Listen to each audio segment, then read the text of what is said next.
What's doing, everybody? I'm Alec. Thank you for watching First Class Fatherhood. Today's guest on the podcast is Fox News Channel's chief White House correspondent, John Roberts. I had the pleasure of meeting John several times down at the White House. It's an honor to have him on the podcast. Don't forget to smack that subscribe button down below. And let's jump into it right now with Fox News Channel's chief White House correspondent, John Roberts, on First Class Fatherhood.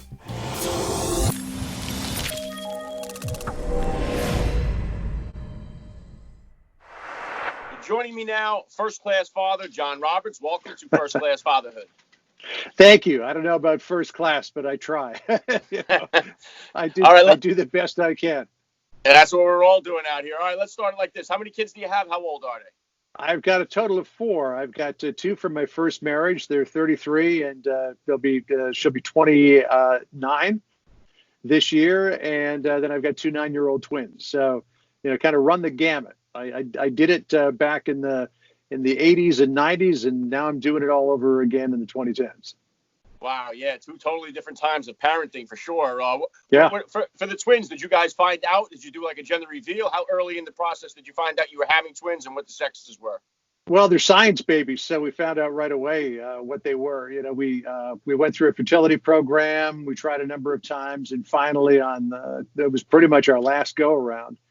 We decided to roll the dice. We implanted 5 embryos. We initially had triplets, but one of them didn't make it. And I think that, it's a shame because the kids always wonder about baby C, but having brought up twins, I can't imagine bringing up triplets. But we knew that one was a girl and one was a boy, based on, blood testing that we had to do and all of that, amniocentesis to rule out any kind of birth defects because we were both older parents. So we knew right away we were getting a boy and a girl. So we, kind of hit the jackpot right off the top.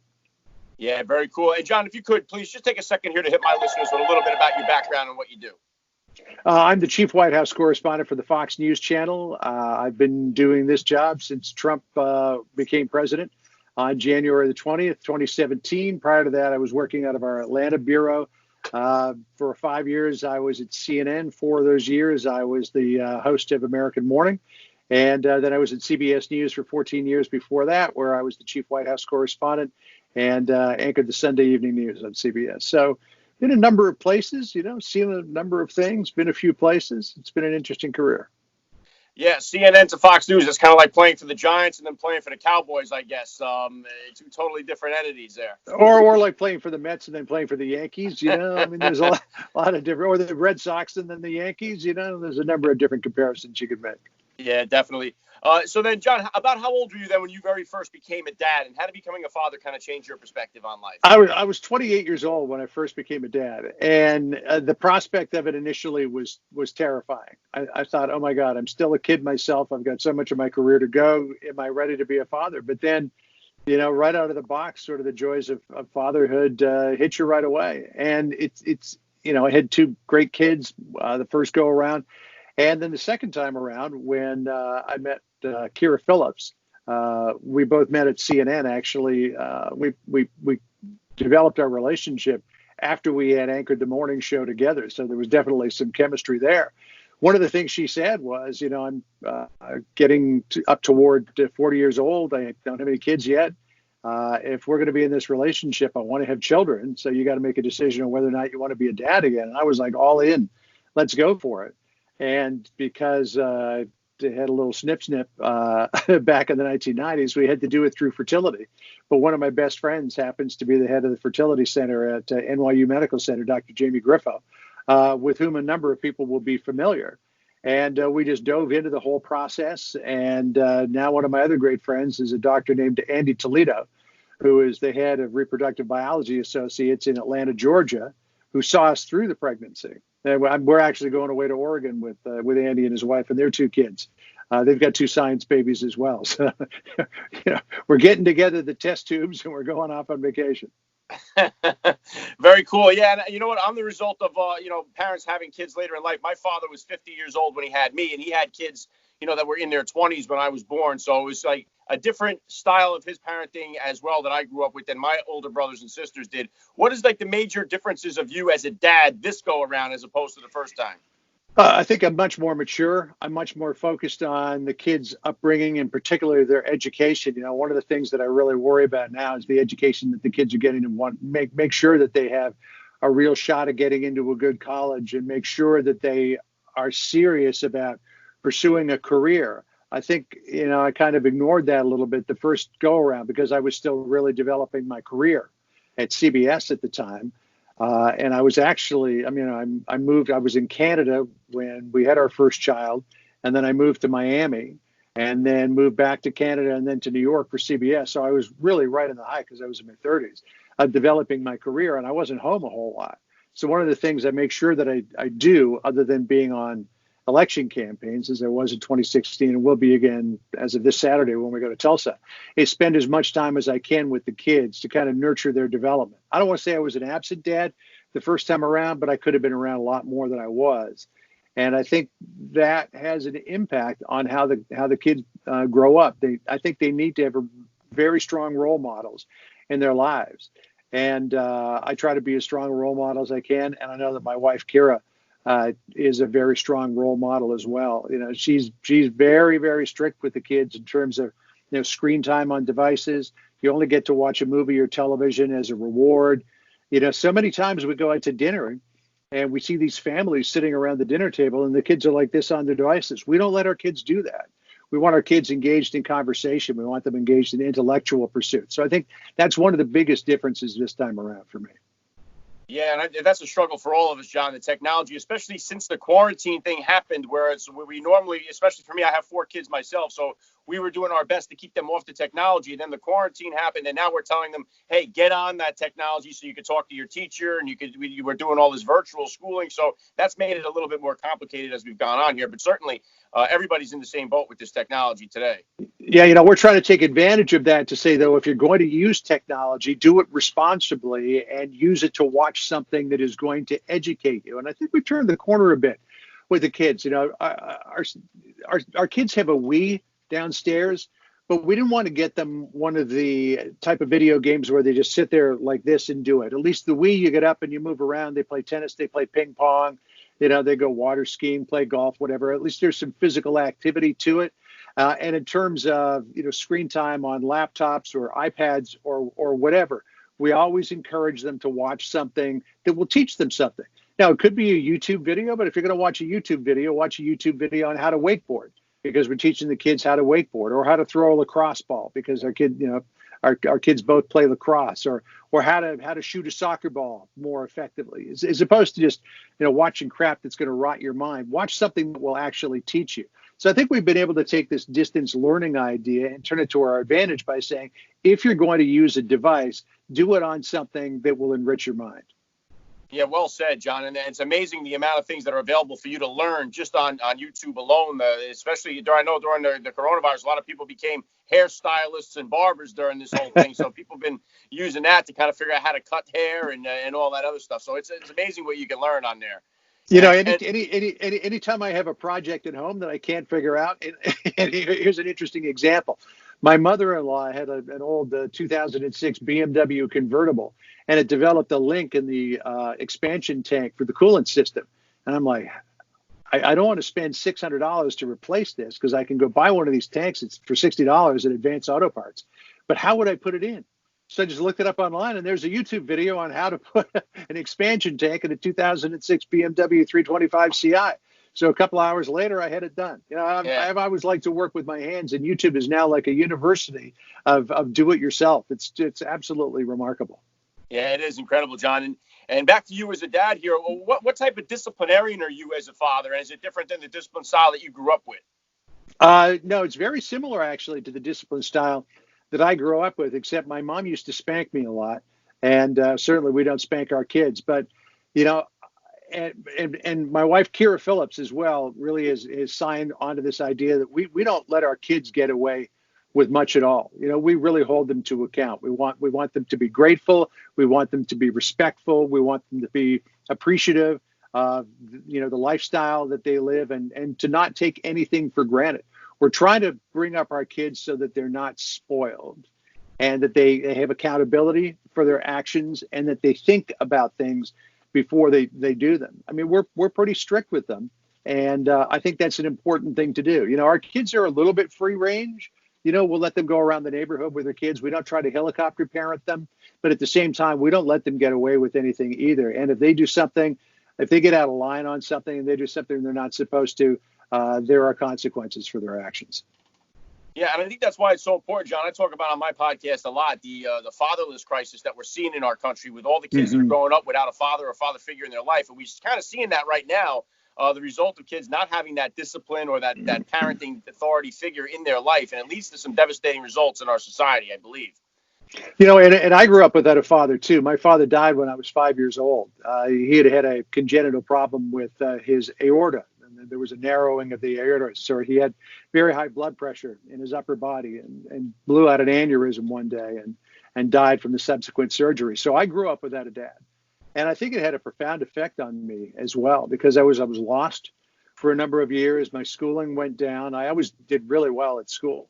And it didn't affect me initially, but, sort of as I got older, I didn't really have a role model to lean on for how to behave and, how to do things properly. And I think that really affected my discipline. It affected my sense of self-esteem. It affected my goals and my sort of, my drive until I got into sort of my mid to late teens, when I kind of figured that out for myself. And that was when I discovered I was going to be a doctor at first, but then I discovered broadcasting.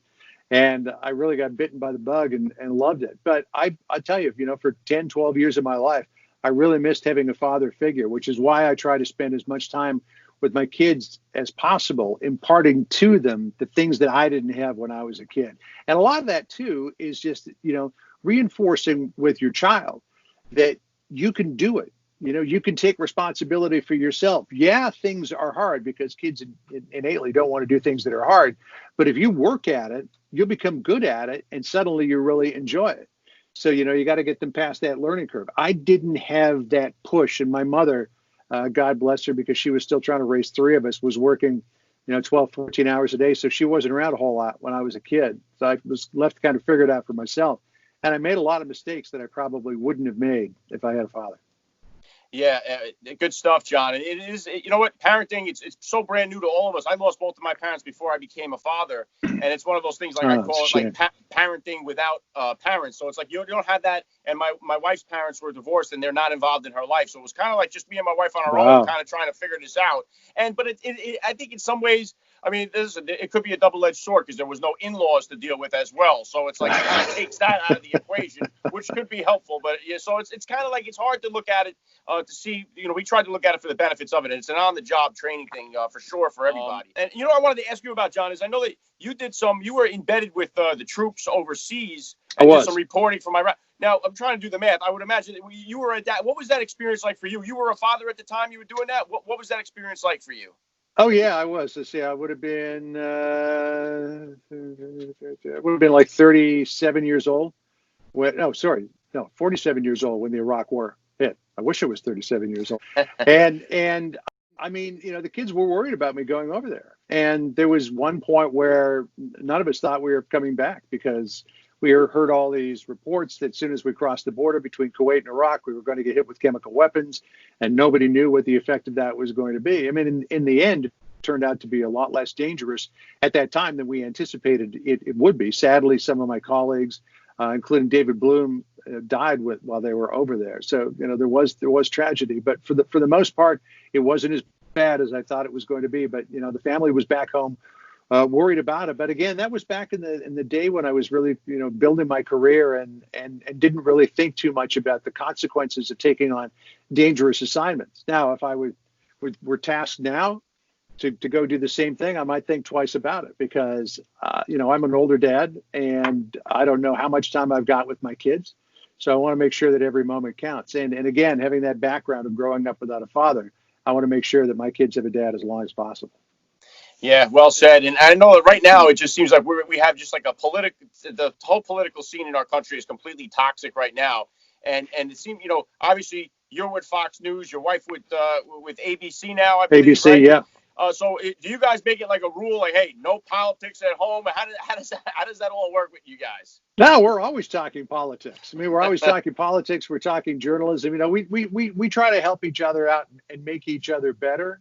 So, we don't talk about specifics of what we're doing, particularly if it's an exclusive type of thing. But, we'll talk about, well, what's your approach to this and how do you approach that? What do you think about what Trump is doing? What do you think about Biden is doing? What do you think about what's going on Capitol Hill? We go to a lot of, well, did go to a lot of events in D.C. together that were of a political nature. We went to a lot of roundtables. My wife and I host a lot of events for the Institute for Education because our good friend is the head of that organization. And so there's a lot of politics that we talk about. It's not like we leave work at home. Work comes home with us, but we do it in such a way that we help to engage our kids with it. They're always asking us questions about what we're doing. So, it really creates a rich environment for the family to have broad and open discussion, and everybody's free to say what they feel about things without being judged, which I think is very important.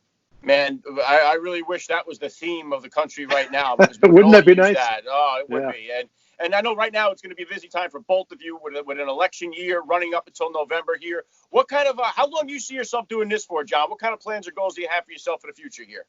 Well, I'm sure that I'm going to be doing this here at the White House for a number of years to come, and we'll see what happens after that. I'm getting to the point in my life where I'm at some point, looking for an exit ramp. Not right now, but at some point in the not too distant future, I'll be looking for an exit ramp so I can, try to focus a little more attention on trying to hit a little white ball around a golf course and do some other things and spend, some more time with the kids.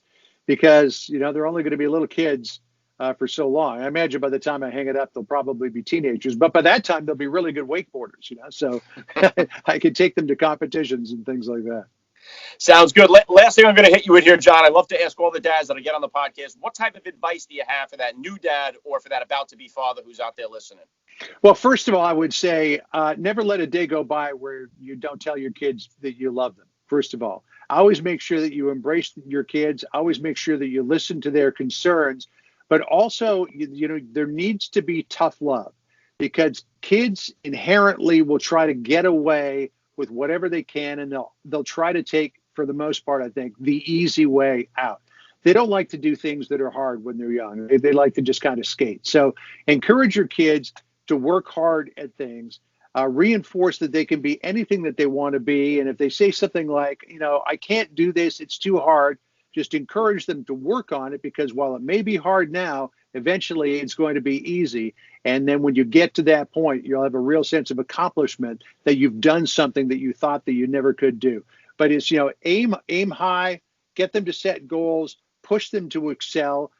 Don't drive them to the point where you're going to turn them into, stressed out people who can't move, but really encourage them to always be better. I tell my kids, and this is something I got from Wolf Blitzer long ago when I worked for CNN, and that is, learn something new every day. Go to bed smarter than when you woke up. So that's the advice that I would give to dads. Really just encourage your kids to learn, get out there in the world, be bold. Don't let them get away with saying, I can't do it.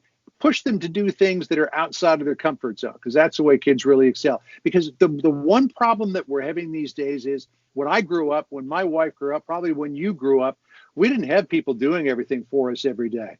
This idea of helicopter parenting to a large degree has become toxic because we're doing everything for our kids and we're not requiring them to do anything. So when I was a kid, nobody was doing anything for me. And if I wanted something, I had to get out there and I had to do it myself. We need to reinstill those values and those virtues in our children. Yeah, very well said. I love the message. This has been an honor for me. I got to say, John Roberts, you're a first-class father all the way. And thank you so much for giving me a few minutes of your time here on First Class Fatherhood. All right. Good to talk to you.